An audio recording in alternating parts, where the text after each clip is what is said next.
Chelsea gripped by uncertainty.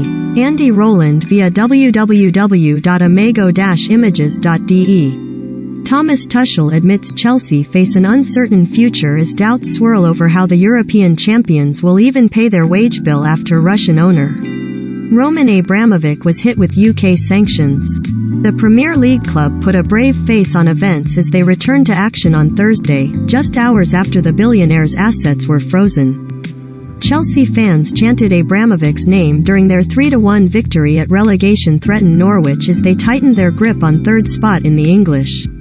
England midfielder Mason Mount posted a picture of himself on Instagram with the message for the fans, while fellow goalscorer Trevoh Chalobah dedicated the win to every Chelsea fan across the globe.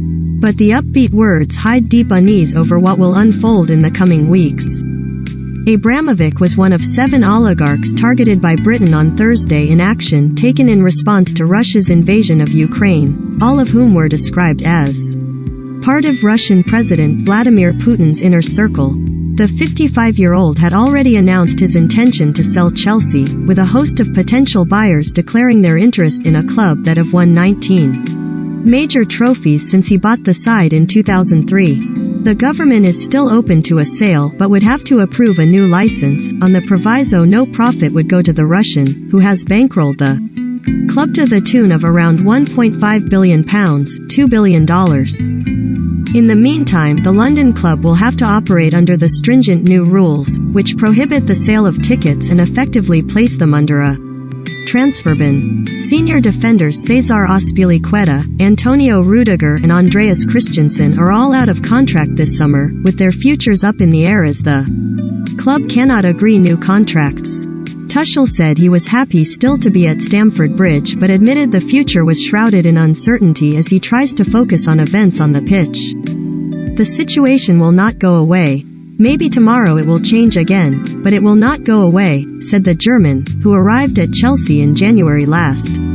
I am still happy to be here and still happy to be manager of a strong team. I know there is a lot of noise around.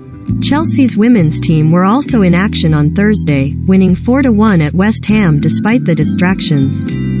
There's no denying it's a difficult day, but I think it's important that we give it time, manager Emma Hayes told Sky Sports News. The club are already feeling the impact of the sanctions, with shirt sponsor 3 suspending its deal and reports suggesting global sportswear giant Nike are considering walking away from their huge kit agreement.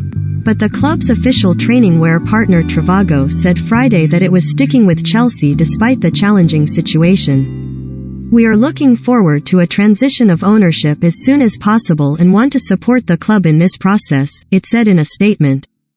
We will provide any update to our business relationship if and when appropriate. Football finance expert Kieran Maguire, who said Chelsea's wage bill was around £28 million a month, claimed in the short term it would be business as usual, but there could be problems further down the line. The concern might be what happens if Chelsea's cash reserves are insufficient to pay their wage bill. But presumably the government and Premier League, who have been working on this, will have been looking at it to try to minimize disruption on a club level, Maguire said. Former Chelsea winger Pat Nevin told the BBC World Football podcast that the club were in uncharted water.